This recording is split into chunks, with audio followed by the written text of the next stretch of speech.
Do this final step only once you have no insomnia problems anymore. The purpose is to improve your overall experience with life through testing increases of total sleep time. I recommend this because A, we generally try to sleep as little as possible, and B, we do not even know what it really means to be well rested. I'm saying we here because I did the same mistake as everyone else. Then I did this test, first, of course, on myself, and it bore immense positive effects. And since then, I recommend it to everyone. You achieve this by simply increasing your sleep amount for an additional 30 minutes and then measure the impact it has on your weekly averages of daily fatigue and sleepiness. And you measure this in your sleep diary.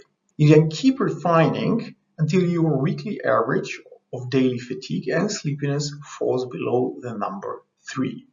Then you will most likely invest an optimal amount of sleeping into your daily schedule. Then check how this impacts your overall quality of life. I strongly recommend you doing this. The stronger your sleep problems are, the less likely you should rely on your gut feeling about the needed amount of sleep. This is because your sleep and everything associated with it has been so distorted that your beliefs and sensations are not aligned with what is optimal in the terms of the sleep amount for you. Do not follow the populistic yet faulty belief of "I will sleep when I am dead." It is true, yes, that less sleep does equal more time awake, but here comes the but part. It doesn't necessarily equal getting more done. At one point, your productivity and especially creativity and mental capacity do not start the day with 100%, but at 90, 80, or even lower capacity. So what good does it do for you if you have 2 extra hours if you only operate the entire day at 80, perhaps even 60 or even less percentage? You can check this mathematically where you can get more scores. So how does this translate into practice? For example, one just keeps himself busy by shifting papers, clicking the computer, but not making the things that really matter in life.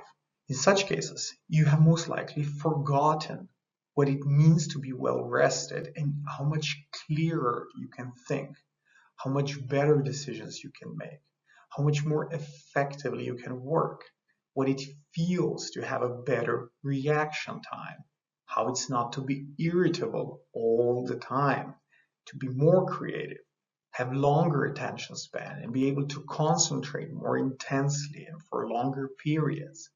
Remember things better. Be completely present in the moment. Be even less hungry and not craving for junk food, and on and on.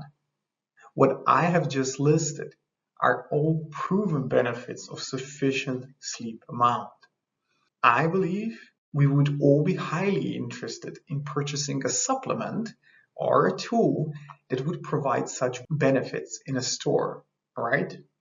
Yet, we all have it for free. We only need to sleep as much as our body needs.